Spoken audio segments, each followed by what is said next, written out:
Hello प्यारे दोस्तों, मैं राधेश्याम यादव आपके प्यारे यूट्यूब चैनल एजी काका पर आप सभी का स्वागत करता हूं। आज अपन एग्रोनॉमी का एक स्पेशल टॉपिक ऑर्गेनिक फार्मिंग का लेके आए हैं। उससे संबंधित अपन 25 इम्पोर्टेंट क्वेश्चंस की चर्चा करेंगे। अब जेट की डेट भी जो राजस्थान में लगता है joint entrance test agriculture university और कॉलेज में एडमिशन के लिए टेस्ट, उसकी डेट भी 4 अप्रैल को डिसाइड हो जाएगी कि 4 अप्रैल को आने की पूरी संभावना की फॉर्म कब से शुरू होंगे और एग्ज़ाम की डेट क्या होगी, क्या सिलेबस रहेगा, इसकी जानकारी अपन को 4 अप्रैल को मिलने की पूरी संभावना है। तो आप अपनी तैयारी में लगे रहें, अपनी तैयारी को और अधिक मजबूत करते रहें हमारे साथ एजी काका यूट्यूब चैनल। तो आज की क्लास का लिंक सभी दोस्तों को शेयर कर दें। शुरू करते हैं अपन आज की क्लास ऑर्गेनिक फार्मिंग, जैविक खेती ऑर्गेनिक फार्मिंग की क्लास होने वाली है। आज बहुत ज़बरदस्त क्लास है, बहुत ही अच्छे अच्छे क्वेश्चनों का सिलेक्शन किया है। तो ऑर्गेनिक फार्मिंग की क्लास होगी। तो देखते हैं अपन आज का पहला क्वेश्चन। आज का जो पहला क्वेश्चन है वो है ऑर्गेनिक फार्मिंग शब्द का प्रयोग सर्वप्रथम किसने किया।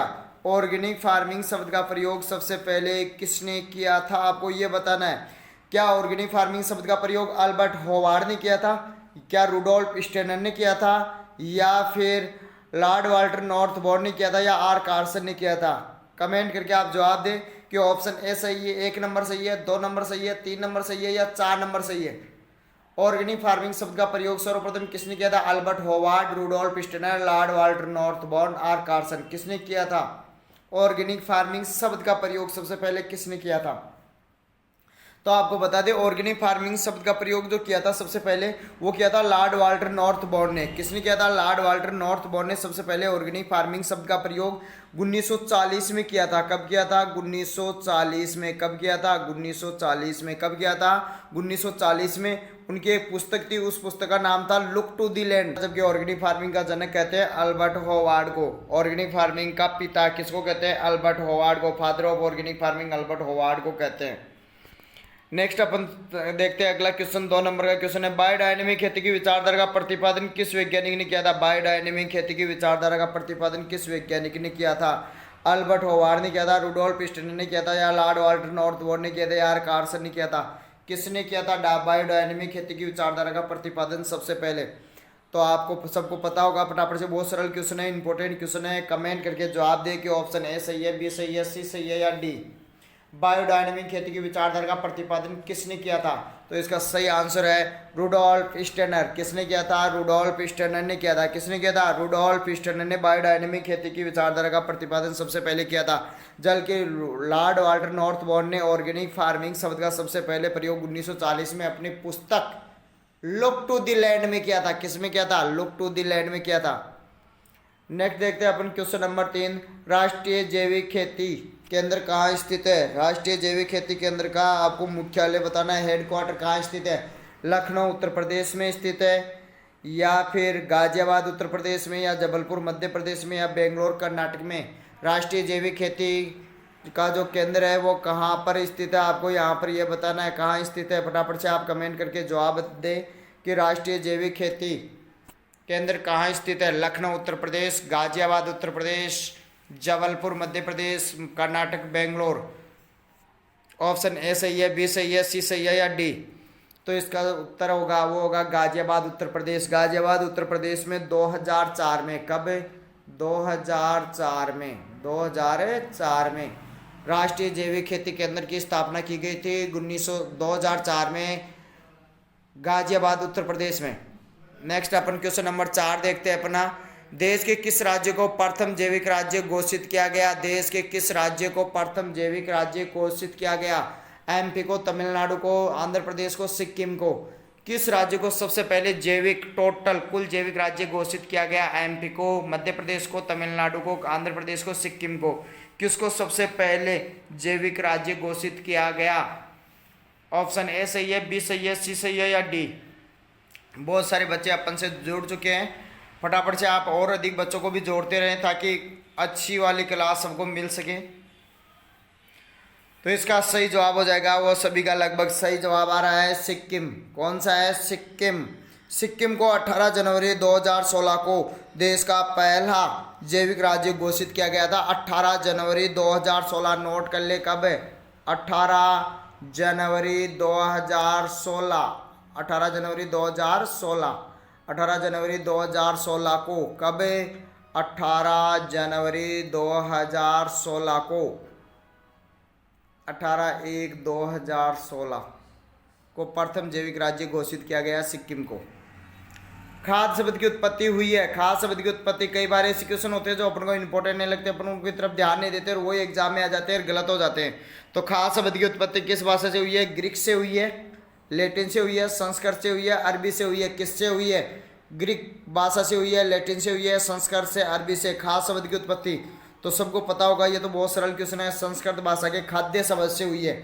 संस्कृत भाषा के खाद्य शब्द से खाद्य शब्द की उत्पत्ति हुई है। नेक्स्ट देखते हैं अपन कार्बनिक खाद्यों से क्वेश्चन है। वे कार्बनिक खाद्य जिनमें स्थूल कार्बनिक खाद्यों की अपेक्षा पोषक तत्व अधिक और कार्बनिक पदार्थ कम होते हैं, यानी वो कार्बनिक खाद्य हो जिनमें न्यूट्रिएंट्स अधिक होते हैं और ऑर्गेनिक मैटर कम होता है, कहलाती है स्थूल कार्बनिक खाद्य। सांद्र कार्बनिक खाद्य दोनों कहलाती है, कोई नहीं कहलाती। तो इसमें आती है, वो आती है सांद्र कार्बनिक खाद्य जिनमें पोषक तत्व ज़्यादा होते हैं और कार्बनिक पदार्थ कम होते हैं। सांद्र और इसका विलोम होता है स्थूल। स्थूल में कार्बनिक पदार्थ अधिक होते हैं और पोषक तत्व कम होते हैं, जिसमें गोबर की खाद, हरी खाद, वर्मी कंपोस्ट ये स्थूल में आती है। खलियों की खाद वगैरह ये किस में आती है? सांद्रित कार्बनिक खादों में आती है। नेक्स्ट अपन अगला क्वेश्चन देखते हैं। 7 नंबर का क्वेश्चन है, ट्राइकोडर्मा है। ट्राइकोडर्मा क्या है? जीवाणु है, विषाणु है, फफूंद है या फर्न है? ट्राइकोडर्मा क्या है? बैक्टीरिया है, वायरस है, फंजाई है या फर्न है? फटाफट से कमेंट करके आप जवाब दें, ट्राइकोडर्मा क्या है। ऑप्शन ए सही है, बी सही है, सी सही है या डी?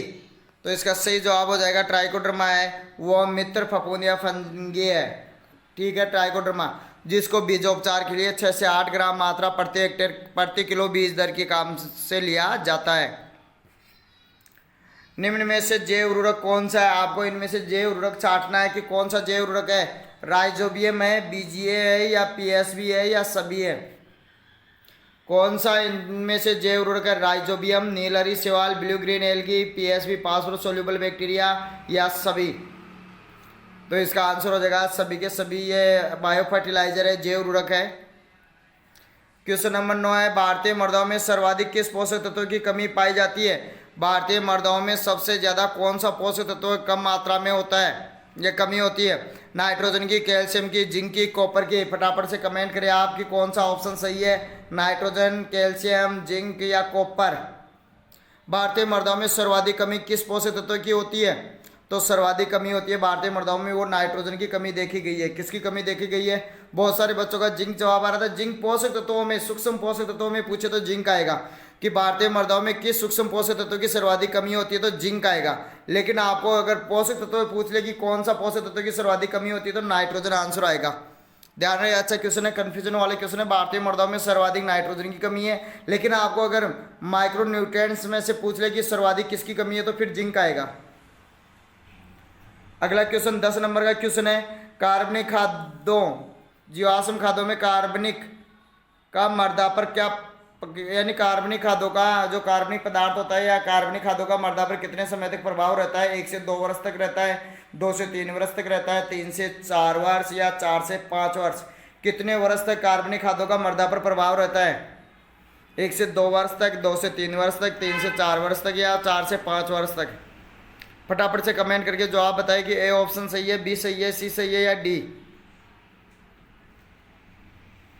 इसका सही आंसर हो जाएगा 2 से 3 वर्ष तक। 2 से 3 वर्ष तक अगर एक बार आपने गोबर की खाद, हरी खाद वगैरह जो भी काम में लिए कार्बनिक खाद, उसका प्रभाव मर्दा पर 2 से 3 वर्ष तक रहता है। कितने वर्ष तक रहता है? 2 से 3 वर्ष तक रहता है। गोबर की खाद का प्रयोग, जो कार्बनिक खाद है, स्थूल कार्बनिक खादों के अंतर्गत आती है। गोबर की खाद का प्रयोग मर्दा में बुआई के कितने समय पहले करना चाहिए? 1 से 2 सप्ताह, 3 से 4 सप्ताह, 5 से 6 सप्ताह या 7 से 8 सप्ताह? कितने समय पहले गोबर की खाद का प्रयोग मर्दा में करना चाहिए? फटाफट से कमेंट करें आप। Good evening. अगर आप हमारे YouTube चैनल पर अभी तक नए हैं तो चैनल को सब्सक्राइब करें ताकि इम्पोर्टेंट्स जानकारी और इम्पोर्टेंट क्वेश्चंस आपको मिलते रहे। गोबर की खाद का प्रयोग बुआई के कितने समय पहले किया जाता है? तो इसका सही आंसर हो जाएगा 3 से 4 सप्ताह पहले, लगभग 1 महीने पहले, बुआई के लगभग 1 महीने पहले खेत में समान रूप से बिखेर कर मृदा में मिला देना चाहिए। नेक्स्ट 12 नंबर का क्वेश्चन है।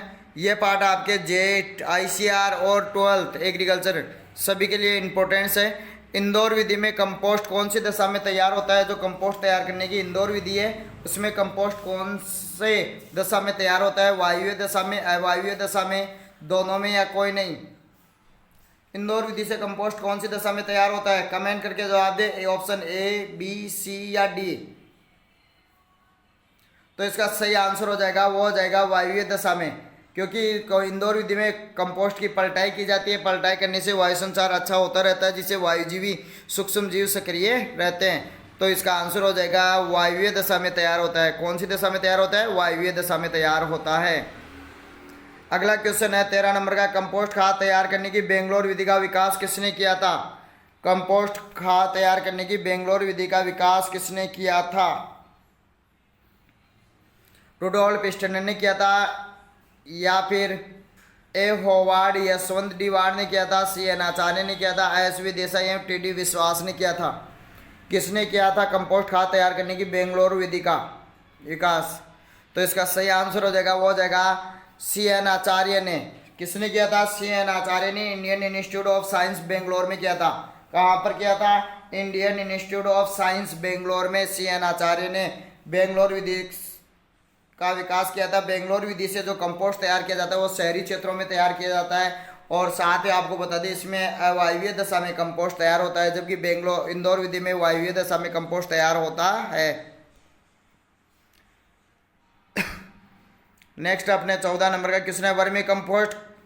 वर्मी कंपोस्ट में गोबर की खाद की तुलना में कितना गुना अधिक एक्टिनोमाइसिटीज होता है, जो रोग प्रतिरोधक क्षमता बढ़ाता है पौधों में, फसलों में? 2 गुना, 4 गुना, 6 गुना या 8 गुना? वर्मी कंपोस्ट की में गोबर की खाद की तुलना में कितना गुना अधिक एक्टिनोमाइसिटीज होता है? 2 गुना, 4 गुना, 6 गुना, 8 गुना? ऑप्शन ए सही है, बी सही है, सी सही है या डी? वर्मी कंपोस्ट केंचुओं से तैयार खाद को क्या कहते हैं? वर्मी कंपोस्ट, जिसमें गोबर की खाद की तुलना में अधिक मात्रा में पोषक तत्व पाए जाते हैं। एक्टिनोमाइसिटीज भी अधिक होता है, तो गोबर की खाद की तुलना में कितना अधिक होता है? इसका सही आंसर हो जाएगा 8 गुना। कितना हो जाएगा? 8 गुना इसका सही आंसर हो जाएगा। कितना गुना? 8 गुना। नेक्स्ट 15 नंबर का क्वेश्चन है। एपीजी केंचुए भूमि में कितनी गहराई तक जाते हैं? जो एपीजी टाइप जो केंचुए होते हैं वो मृदा में कितनी गहराई तक जाते हैं? 1 metre, 2 metre, 3 metre, 4 metre? 1 metre गहराई तक जाते हैं, 2 मीटर गहराई तक जाते हैं, 3 मीटर गहराई तक जाते हैं या 4 मीटर गहराई तक जाते हैं? कितनी गहराई तक जाते हैं? तो इसका सही आंसर हो जाएगा 1 मीटर गहराई तक। कितनी गहराई तक? 1 मीटर गहराई तक जाते हैं। कितने मीटर गहराई तक जाते हैं? 1 मीटर गहराई तक जाते हैं। साथ ही आपको बता दिए 90% तक कार्बनिक पदार्थ खाते हैं एपीजी केंचुए, और 10% मिट्टी को खाते हैं। और कंपोस्ट बनाने के लिए, वर्मी कंपोस्ट बनाने के लिए इन्हीं केंचुओं का उपयोग किया जाता है। नेक्स्ट 16 नंबर का क्वेश्चन है। आइसिनिया फोइटिडा केंचुए का रंग होता है। आइसिनिया फोइटिडा केंचुए का रंग होता है सफ़ेद, लाल, काला, पीला? आइसिनिया फोइटिडा केंचुए का रंग होता है सफ़ेद, लाल, काला या पीला? कैसा रंग होता है आइसिनिया फोइटिडा केंचुए का? सफ़ेद, लाल, काला या पीला? तो इसका रंग होता है जो होता है लाल। आइसिनिया फोइटिडा राजस्थान की परिस्थितियों में के वर्मी कंपोस्ट बनाने के लिए कौन सा केंचुआ अच्छा रहता है? आइसिनिया फोइटिडा केंचुआ अच्छा रहता है।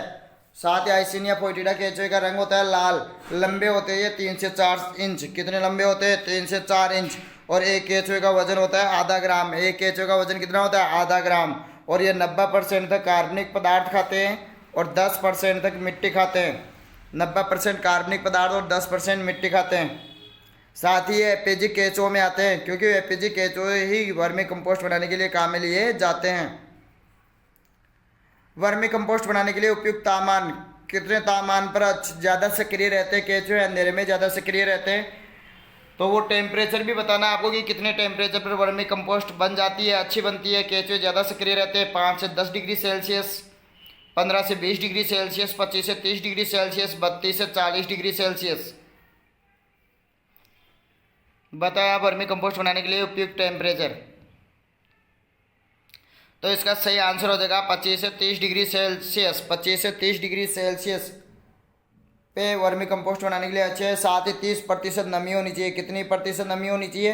30% नमी होनी चाहिए। कितनी प्रतिशत होनी चाहिए? 30% नमी होनी चाहिए। डेचा की हरी खाद के लिए उगाई गई फसल को खेत में कितने समय बाद पलट देना चाहिए?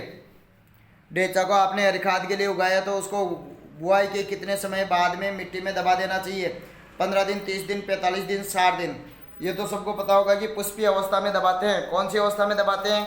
हरी खाद वाली फसलों को मिट्टी में पुष्पीय अवस्था में दबाते हैं, क्योंकि उस समय उसके अधिकांश भाग कोमल या मुलायम होते हैं या रसीले होते हैं और कार्बनिक पदार्थ भी अधिक मिलता है, पोषक तत्व भी अधिक मिलते हैं। तो डेचा की हरी खाद के लिए उगाई गई फसल को खेत में कब पलट देना चाहिए? 45 दिन बाद में पलट देना चाहिए। कितने दिन बाद में पलट देना चाहिए? 45 दिन बाद में उसकी पलटाई कर देनी चाहिए। कितने दिन बाद में कर देनी चाहिए? 45 दिन बाद में कर देनी चाहिए। साथ ही आपको बता दें, डेचा की जो हरी खाद के लिए उगाते हो तो per hectare 75 kg nitrogen per hectare उपलब्ध हो जाता है। 75 kg per hectare, 75 kg per hectare nitrogen उपलब्ध हो जाता है डेचा की हरी खाद से। 45 दिन बाद में इसकी पलटाई कर दी जाती है। नेक्स्ट क्वेश्चन की बात करते हैं अपन। 19 नंबर का क्वेश्चन, फसलों में जैव उर्वरकों का प्रयोग करने से कितनी प्रतिशत तक उनकी उपज में वृद्धि हो जाती है? 0 से 10%, 20 से 40%, 50 से 60% या 65 से 80% तक उपज बढ़ जाती है। कितनी परसेंट उपज में ग्रोथ होती है अगर आप बायो फर्टिलाइजर का प्रयोग कर रहे हो तो? बायो फर्टिलाइजर का प्रयोग कर रहे हो तो कितनी बचत हो जाती है? इसका सही आंसर हो जाएगा, वो हो जाएगा 20 से 40% तक बचत हो जाती है। कितनी प्रतिशत तक बचत हो जाती है? 20 से 40% तक उपज में वृद्धि हो जाती है। कितनी वृद्धि हो जाती है? 20 से 40% तक उपज में वृद्धि हो जाती है बायो फर्टिलाइजर का प्रयोग करने से। एजोला है, एजोला एक जैव उर्वरक है।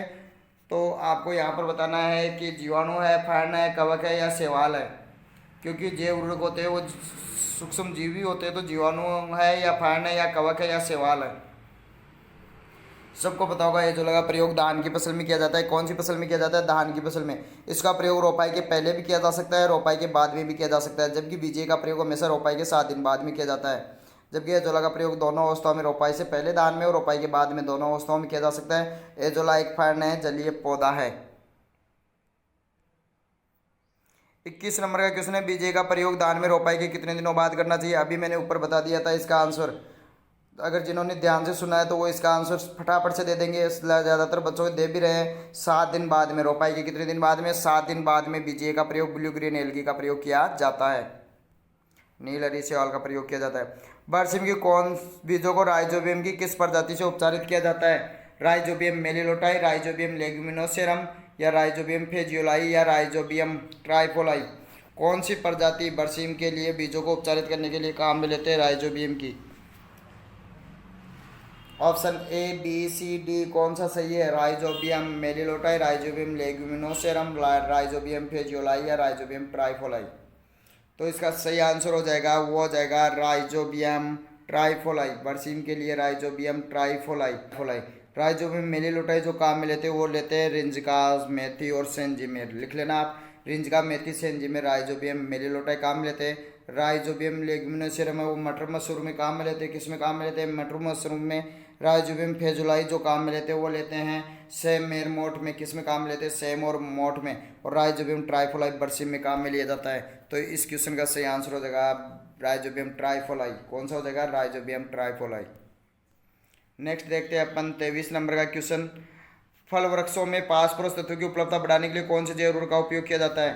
राइजोबियम का, एजोला का, बीजे का या माइकोराइजा का? फल वृक्षों में फास्फोरस तत्व की उपलब्धता बढ़ानी है तो कौन सा जैव उर्वरक काम में लेंगे? राइजोबियम, एजोला, नीलहरी शैवाल या माइकोराइजा? तो फल वृक्षों में फास्फोरस तत्व की उपलब्धता बढ़ाने के लिए माइकोराइजा का प्रयोग किया जाता है। किसका प्रयोग किया जाता है? माइकोराइजा का प्रयोग किया जाता है, जो सहजीविता का अच्छा उदाहरण है। माइकोराइजा का प्रयोग किया जाता है। 24 नंबर, नीम में कीटनाशी का गुण किस अवयव की उपस्थिति के कारण होता है? सेपोनिन, एजिडिरेक्टिन, गोसिपोल या अल्फा टॉक्सिन के कारण? किसके कारण नीम के कीटनाशी का गुण होता है? सबको पता होगा किसके कारण होता है। सेपोनिन, एजिडिरेक्टिन, गोसिपोल या अफ्लाटॉक्सिन। तो इसका सही आंसर है एजिडीरेक्टिन। किसके कारण? एजिडीरेक्टिन। सेपोनिन है वो सफ़ेद मूसली में, मवाकी खल में, इसी कारण उसका अपघटन देरी से होता है, 60 दिन पहले प्रयोग करते हैं। साथ ही रिजका में भी सेपोनिन पाया जाता है। तुलसी में भी कुछ मात्रा में सेपोनिन की मात्रा पाई जाती है, तुलसी के पौधे में भी।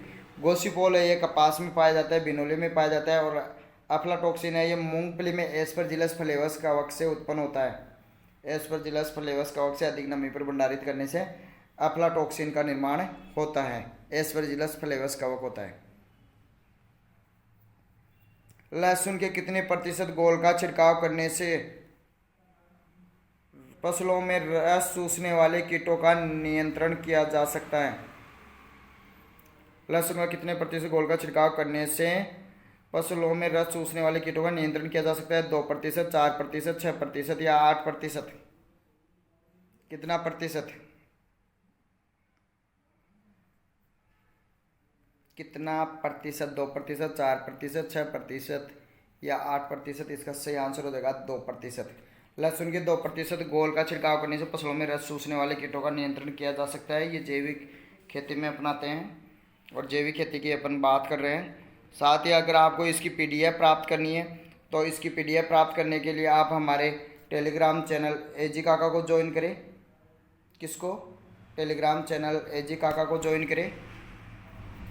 साथ ही आप हमारे फेसबुक पेज से भी जुड़ सकते हैं एजी काका। आप हमसे व्हाट्सएप द्वारा भी जुड़ सकते हैं ताकि क्लास शुरू होने से पहले आपको लिंक प्राप्त हो जाए। तो हमारे व्हाट्सएप नंबर है 9928842449। तो कल 7:30 बजे अपन ऑर्गेनिक फार्मिंग की सेकंड क्लास लेकर हाजिर होंगे। तब तक के लिए नमस्कार।